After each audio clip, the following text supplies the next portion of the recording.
Hola, quiero comenzar el día de hoy dándole un saludo a mi audiencia y presentando un tema muy interesante de muchísima utilidad, donde pues he tenido una importante experiencia en mi práctica profesional. Mi nombre es Iván Pérez, para quienes no lo recuerdan o lo conocen. Para los que son nuevos en el canal, soy abogado en Colombia y el día de hoy voy a hablarles de la conciliación y de la negociación en particular. Este es un asunto que no solamente tiene que ver con negocios jurídicos, sino también con cosas tan simples como hablar con mi pareja, como la compra y venta de algo. Tiene grandes aplicaciones en la vida práctica. Entonces, vamos a comenzar mirando inicialmente cómo funciona la conciliación y cuál es una manera fácil de establecer un buen negocio, de hacer buenos negocios. Entonces, comencemos. Pensemos primero qué vamos a conciliar. Entonces, voy a hacer una explicación muy general que aplica para todos los países y aplica para muchos asuntos. Sin embargo, voy a poner notas de contexto a lo largo de la explicación que nos podrán ir pues, ayudando con aplicaciones específicas. Entonces, pensemos en que vamos a conciliar un divorcio, ¿sí? Entonces, ¿qué vamos a conciliar en un divorcio?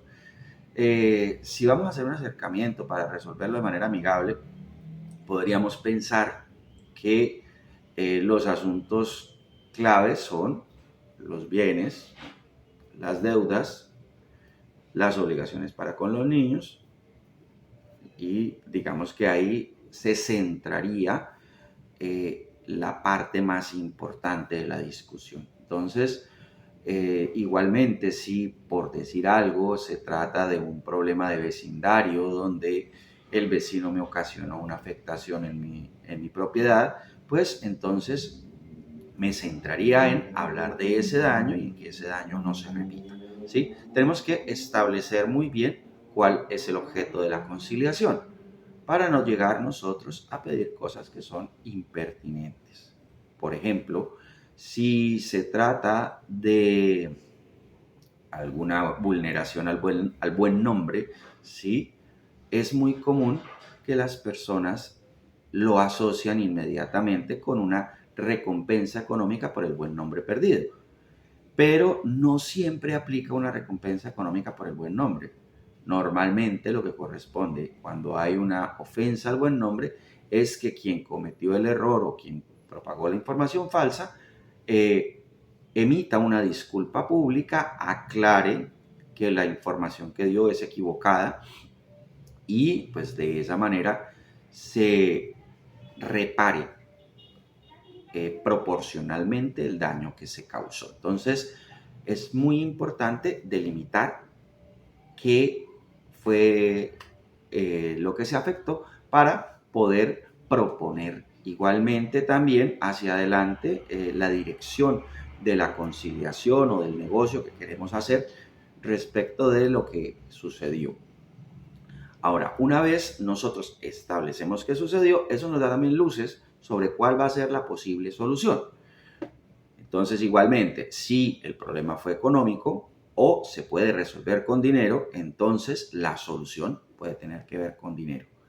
Si lo que sucedió tiene que ver con algo que no se hizo, la solución será que se haga. Si tiene que ver con la entrega de algún objeto material, la solución será que se entregue el objeto.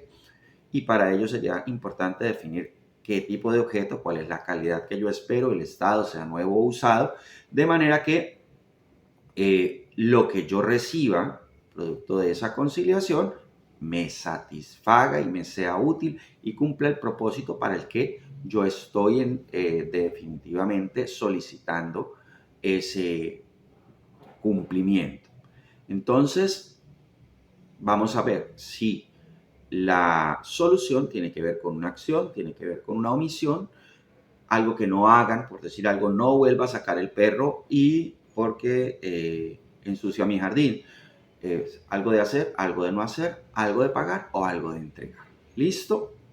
Entonces, vamos a pensar también en que las personas habitualmente no están interesadas en entregar cosas de su propia tenencia, de su propio dominio, por decir algo.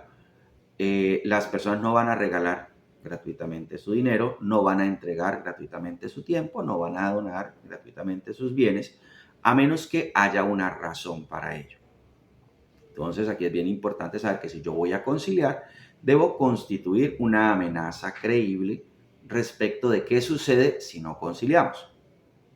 Entonces, nuevamente, si se trata de un tema de vecindad, podemos pensar en que lo que va a pasar es que la relación entre nosotros se va a seguir dañando. Si estamos hablando de un tema de la convivencia en la familia, igualmente podemos pensar en que eventualmente, si no se resuelve el problema, nos puede llevar a una separación. ¿Sí? Podemos pensar si se trata de un tema comercial, que si no se resuelve una deuda correctamente, entonces nos vamos a ir a un proceso judicial. Si se trata de una deuda entre una persona y una institución, igualmente, o si se trata de alguien que nos haya causado un daño, pues sencillamente también estamos evitando que se resuelvan las cosas o por la propia mano, cosa que nunca recomiendo, o que se resuelvan judicialmente con la inversión de tiempo y esfuerzo que eso a su vez implica para todos los involucrados. También tenemos nosotros que establecer a la hora de negociar unas reglas o unas situaciones deseables respecto de cuál puede ser un manual con reglas fáciles para poder nosotros hacer negocios efectivos. Entonces, lo primero es saber que todos queremos ganar. Sentir que ganamos algo para nosotros es muy importante. De esa manera funcionan, por ejemplo, los mercados persas. El vendedor te hace una oferta muy alta, tú le haces una oferta muy baja y cada quien comienza a utilizar sus argumentos para llegar a un punto medio. Con esa visión del mercado persa podemos nosotros irnos a una conciliación y es una metáfora que nos sirve mucho para ver cómo se puede convertir en algo que se pueda llevar a otros contextos. Entonces, voy a establecer primero qué es la totalidad de la situación en juego. Pensemos, por decir algo, en un divorcio. Podríamos decir que la totalidad de los bienes en juego son la casa, el carro, la finca. ¿Sí? Esa es la totalidad de los bienes en juego. Ahora, ¿cuáles son los bienes a los que yo no quiero renunciar? ¿Cuál es la parte de esa totalidad en juego a la que yo no quiero renunciar? Bueno, yo me quiero quedar con la casa, por decir cualquier cosa. Listo. Y establecer un punto medio, ¿sí? Más alto, llegar desde ese punto más alto para tener algo que nos permita moderar nuestra posición y que sin embargo el otro se sienta que gana, que obtiene algo más de lo que nosotros le estamos pidiendo, pero también que ese mínimo nuestro se respete. Entonces pensemos que en el caso de la casa, el carro y la finca, yo voy a pedir la casa y la finca. La otra persona va a decir que es terriblemente injusto que se quede solamente con el carro y entonces yo le voy a decir, ok, bueno, perfecto, entonces ¿qué porcentaje de la finca me vas a dar? ¿Sí? Y comenzar a trabajar a partir de la expectativa de que yo estoy pidiendo la finca completa para terminar obteniendo más de mi mínimo negocial, que sería solamente la casa. ¿Sí? Es una técnica que habitualmente utilizo, comparto con mis clientes. Una buena negociación es una negociación que se prepara. Entonces, previamente nos reunimos, establecemos qué es la totalidad de la situación en juego, qué es a lo que no quiero renunciar y cuál va a ser mi primera oferta, que es una oferta que sin ser la totalidad, sí es bastante superior a lo que yo no quiero renunciar. Y me muevo en ese margen, en el margen que existe entre mi mínimo y esa oferta inicial que voy a hacer para buscar un acercamiento. Prohibido, terminantemente, moverme por debajo de mi mínimo negocial. ahí no hay arreglo, ¿sí? Pero yo no tengo claridad de cuál es mi mínimo negocial cuando no preparo correctamente la conciliación. Entonces, después hay que mirar la solución en sí misma de la conciliación. Entonces, si llegamos e hicimos un negocio y el negocio nos entrega una solución instantánea, ¿sí? Tú tienes mi carro, aquí están las llaves y te entrego el traspaso y hacemos toda la diligencia, o implica un cumplimiento diferido en el tiempo. Entonces, si el cumplimiento está diferido en el tiempo, muy importante establecer cuándo y establecer si se cumple en un solo momento o si se cumple en varios momentos en el tiempo, ¿sí? Por decir algo, me entregas 10 millones de pesos o de dólares en 20 días. Entonces, ¿cuándo, dónde, a quién, a través de qué cuenta? Precisar con meridiana claridad las condiciones de la entrega. Y si se difiere en el tiempo, hay que hacer eso varias veces, estableciendo qué proporción de la promesa se va a cumplir en qué momento. De manera que a la hora de exigir ese cumplimiento, si la persona no honrara su palabra, sea para nosotros muy fácil demostrar que la persona se había comprometido concretamente a determinadas cosas. ¿Listo?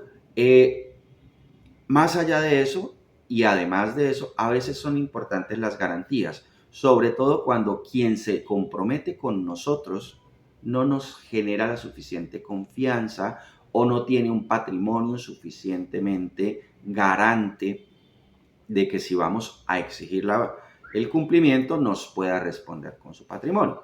Entonces ahí entran de pronto otras personas que puedan llegar a respaldarlo. En los países pueden tener nombres diferentes. Aquí en Colombia se habla de el deudor solidario, por ejemplo. Entonces, ese es un recorrido de cómo se puede pensar en la conciliación de una manera práctica, sencilla y útil. Eh, Decirles que como dato de cierre es clave establecer consecuencias del incumplimiento. Entonces, si yo estoy conciliando en materia laboral, puede suceder que entonces ya no nos atenemos a lo conciliado, sino que pues vamos a cobrar la totalidad de lo que estábamos reclamando, o que vamos a iniciar un proceso para el cobro judicial de lo prometido. Si estamos en la materia penal, por ejemplo, puede suceder que si no se cumple la obligación en el tiempo, pues se procede a continuar con el juicio y se llega a condena. Si se pacta alguna sanción económica, por ejemplo, por el incumplimiento. Siempre el incumplimiento, desde la experiencia se lo digo, es bueno que tenga dentro de sí, dentro del convenio, una amenaza creíble, ¿sí? De una consecuencia que motive al deudor a cumplir.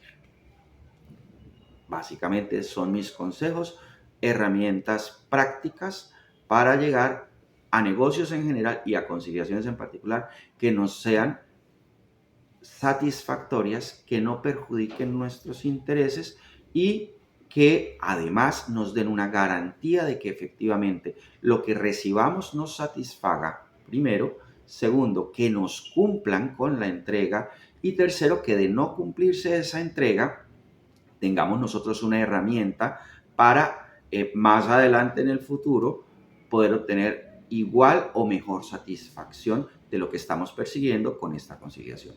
Entonces, los invito a seguir trabajando para darle a cada quien lo que se merece, que es el debido sentido de justicia.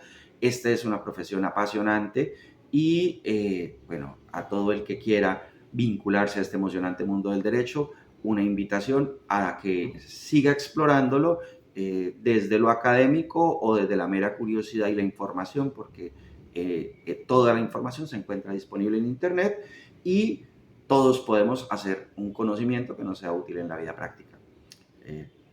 Despedirme y hasta una próxima oportunidad.